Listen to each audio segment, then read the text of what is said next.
Everyone, it's Shane Kanto, your Wasteland reviewer. I'm going to apologize up front. I'm losing my voice a bit, so I apologize if that goes in and out during my review today. But I'm here to review the fifth Pirates movie because they can't stop making them because they make a boatload of money. So this is Pirates of the Caribbean, Dead Men Tell No Tales, and I was a huge fan of the first three films. Are the second and third one perfect films? No, they have a lot of flaws and progressively got more bloated, but and actually darker tones and less sense of fun. And then you get the fourth one that I just thought was really boring and blah. Coming into this one, I was not super excited. I saw some of the trailers and it sold me a bit on it. And when I got out of this movie, I enjoyed this quite a bit more than I was anticipating, and definitely a lot better than the last Pirates of the Caribbean film. This film brings back some of that sense of fun and adventure without getting bogged down into just like dread that kind of sunk in during At World's End. Is it still bloated? Yeah, but not as bad.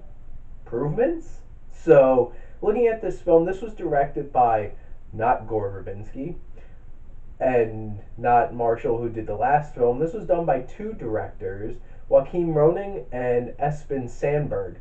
And this film was overall pretty well put together. It had a very nice sense of pace.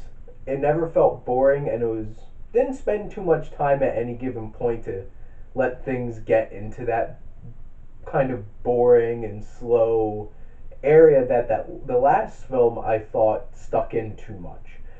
And in terms of tension and building some emotions, I honestly did get pretty emotional at certain points in this film, and I was not expecting that.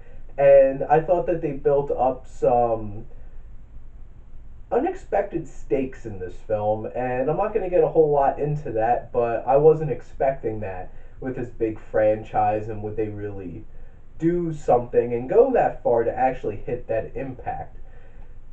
Did I think this was told in a good way? It bounced around a lot, and that's definitely up to the writing as well. But also, it could have been handled with a little more finesse by the directors in this. And in terms of the action in this film and how the directors portrayed it, it was a lot more fun, and a lot like the first one, where there was a sense of wonder and adventure in the action in the films. And there were parts where it was straight up like really obnoxious CGI and a little too much at points. And I feel like they overall balanced the story for what it was pretty well. I had some problems with the story, and I'll get to that in a minute. The cinematography, the in-shot work, and on the seas and stuff like that, I thought was really well done. Some of the action sequences were a bit choppy, but overall, I think that it looked really good, except for the parts where it was like immensely CGI. And there were some action sequences, one particular one that was also during the night, that kind of made it hard to figure out what the hell was going on. Now, this story, the screenwriting for this, the screenplay was done by one person, but when you're taking a look at, there's like four people involved with the story in this film, and Jeff Nathanson was the one who actually wrote the screenplay. Some of the characters I actually rather enjoyed. Some of them felt wasted. Some of them really annoyed me. So it's a mixed bag when it comes to the actual characters in this film. But in terms of the actual story, if they trim this down, it was short compared to some of the other Pirates movies, but it was still too long. There's too much stuff in it, too much side plots. If they focused it a little bit and focused on some certain things a little bit better, like the villain, Salazar, honestly didn't get as much screen time as I would have expected, or a look into. He had reasonable motivations for doing what he's doing, but you never really see past the surface of those, like, hey, my father was killed by pirates. I wanted to kill pirates. I got killed by Jack Sparrow. Now I'm coming for you. And what Javier Bardem did with the character made it a lot more interesting, but I think there could have been some more there. What I and when you actually see the story, there is some really convenient, like, oh, super powerful thingy to do exactly what I wanted to do, and a lot of stuff like that, which was kind of dumb. And they also, and I've seen all the Pirates movies. They did some certain things that I'm like, that doesn't make sense with what happened in the other films. So that was a little off-putting to me. But overall, I thought this was an interesting, focused story, and I enjoyed the two main young characters.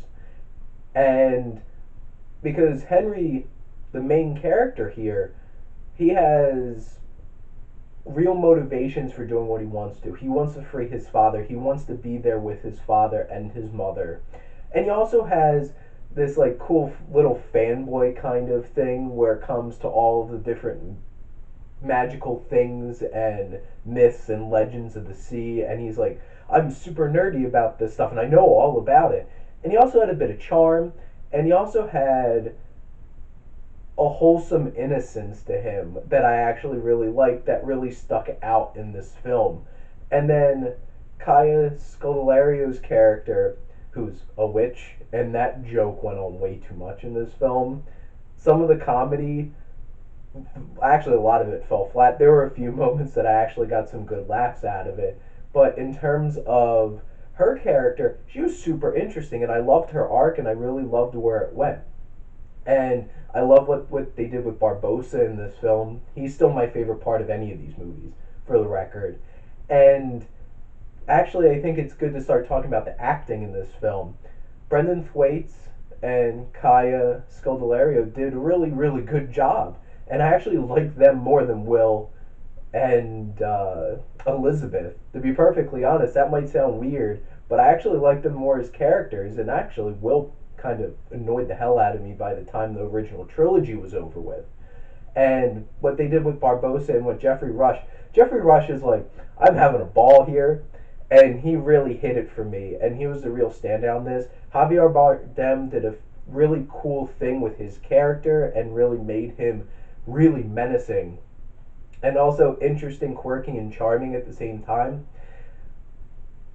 My biggest thing against this movie is Jack Sparrow.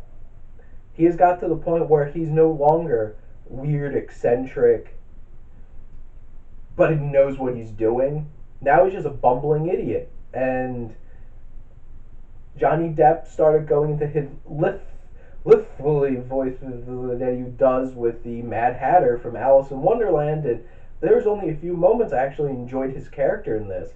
I could have done without him. Just really sad at this point, but he was the biggest takeaway for me from this film. Talking about another big thing for Pirates movies, the music. And Jeff Zanelli did a fantastic job of taking the former themes, bringing them to life again in this film, and doing some not wholly original stuff, but bringing his own little spin to some of the themes. And they were a real driving force in a lot of points in this film, and that's important because the music in Pirates has always been that. Overall, I thought this was more fun than a lot of critics are giving it credit for. I think this is a slightly above average film. I'm going to give Pirates, Dead Men Tell No Tales a C+. And before you go, I just want to give a little shout out, as some of my videos will be shared with my friend Vinny, who has his own blog and writes his own articles reviewing films for Let's Talk Movies. And I want to give him a shout out because this and my Baywatch videos might be shared through his through his blog. So check out cinemaconversations.blogspot.com. And Vinny loves movies. He knows what he's talking about when it comes to movies. Check out his reviews too.